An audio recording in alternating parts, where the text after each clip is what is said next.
അയ്യോ അമ്മേ, എനിക്ക് വയ്യേ, ഞാനിപ്പോ ഛർദിക്കുവേ. എടാ രാഹുലെ, ഛർദിക്കല്ലേ, എന്റെ പുതിയ ബാഗാടാ. ഡ്രൈവർ ചേട്ടാ, വണ്ടി ഒന്ന് സൈഡാക്കി നിർത്താമോ? ഒരു കുട്ടിക്ക് ഛർദിക്കണം. എടാ നീ കരയണ്ട, വണ്ടി ഇപ്പൊ നിർത്തും. കവറിന് വേണ്ടല്ലോ, ഡ്രൈവർ വണ്ടി നിർത്തുന്നുണ്ടല്ലോ.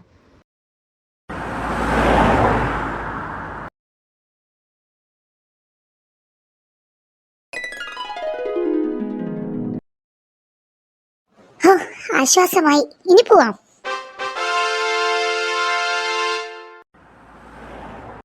കുട്ടികളെ, നമ്മളെ സ്ഥലത്ത് എത്തിയിട്ടുണ്ട്. ആരും കൂട്ടം തെറ്റിയൊന്നും പോകരുത്. എല്ലാവരും രണ്ട് പേരായി കൈകോർത്ത് പിടിച്ചു നടക്കണം. കൃത്യം 4 മണിക്ക് ബസിന്റെ അടുത്ത് തിരിച്ചെത്തണം, മനസ്സിലായോ? മനസ്സിലായി. ഇതിലാദ്യം ഞാൻ കയറും.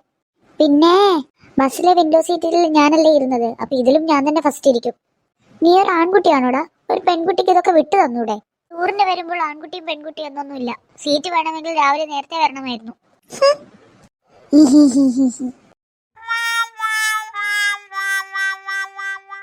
അവരൊക്കെ എവിടെ പോയി? അവര് വേറെ റൈഡിലൊക്കെ കേറിക്കൊണ്ടിരിക്കുക.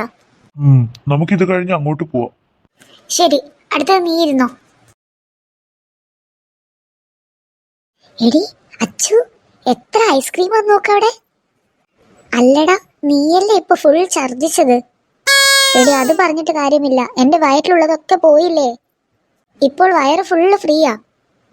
എടാ നിന്റെ വയറിനൊരു റെസ്റ്റ് കൊടുക്കടാ. നല്ല തണുത്ത ഐസ്ക്രീം വയറ്റിലോട്ട് ചെല്ലുമ്പോ വയറ് തന്നെ താങ്ക് യു പറയും. നീ എന്തെങ്കിലും കാണിക്കേ. കുട്ടികളെ, എല്ലാരും ഉണ്ടോ? നമുക്കൊരു ഫോട്ടോ എടുക്കാം. അയ്യോ, ടീച്ചറെ ഒന്നും കൂടെ എടുക്കാൻ പറയോ? ഞാൻ കണ്ണടച്ചു തോന്നുന്നു. ടീച്ചറെ, എന്റെ മുടി റെഡിയാക്കണം. മതി, ഫോട്ടോ ഒക്കെ കിട്ടിക്കാണും. എന്ത് രസമല്ലേ കാണാൻ, നല്ല തണുപ്പുണ്ട്. ഷോ, ഇങ്ങനത്തെ സ്ഥലത്ത് വന്നിട്ട് ഇനി വീട്ടിലേക്ക് പോകേണ്ട കാര്യം ആലോചിക്കുമ്പോഴാ. അതെ, ശരിയാ, നല്ല സ്ഥലം.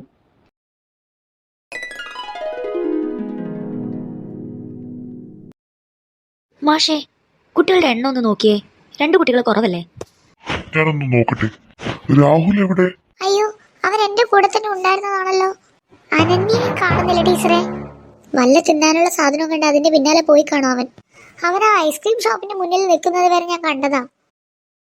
ദാ വരുന്നു. രാഹുലെ, നീ എവിടെ പോയതാ? പേടിച്ചു പോയല്ലോ. നിനക്ക് ഈ ഐസ്ക്രീം എവിടെ നിന്ന് കിട്ടി? ആരാ വാങ്ങിച്ചു വന്നത്? അനന്യ വാങ്ങി തന്നതാ സാറേ. അനന്യയോ? ഐസ്ക്രീം വാങ്ങിക്കൊടുത്തില്ലെങ്കിൽ അവൻ വഴിതെറ്റി പോയി ടൂർ തന്നെ കുളമാക്കുമെന്ന് എനിക്ക് തോന്നി. അതാ വാങ്ങിക്കൊടുത്തത്. ശരി, നമുക്ക് തിരിച്ചു പോകാൻ ടൈമായി. എല്ലാവരും വണ്ടി കയറ്. ഷോ, ഇനി നാളെ മുതൽ വീണ്ടും ക്ലാസ്. എത്ര പെട്ടെന്ന് ഒരു ദിവസം പോയത്. എടി, നീ വേണമെങ്കിൽ വിൻഡോ സീറ്റിൽ ഇരുന്നോ. ഉറപ്പാണോ? ആടി, നീ ഇരുന്നോ. താങ്ക് യുടാ. ഫ്രണ്ട്ഷിപ്പിൽ എന്തിനാടി താങ്ക്സ് ഒക്കെ. അങ്ങനെ ഈ വർഷത്തെ ടൂറും കഴിഞ്ഞു അല്ലേ? അതെ, ഇനി ഇതുപോലൊരു ടൂറ് പോകാൻ അടുത്ത വർഷമാകണം. അടിയും പിടിയും ഉണ്ടാക്കിയെങ്കിലും ഒരു ദിവസം പോയത് അറിഞ്ഞില്ല. സ്കൂൾ ലൈഫിലെ ഈ ടൂർ ദിവസങ്ങൾ നമുക്ക് ശരിക്കും ഒരു നിധി തന്നെയാണല്ലേ? ശരിയാ.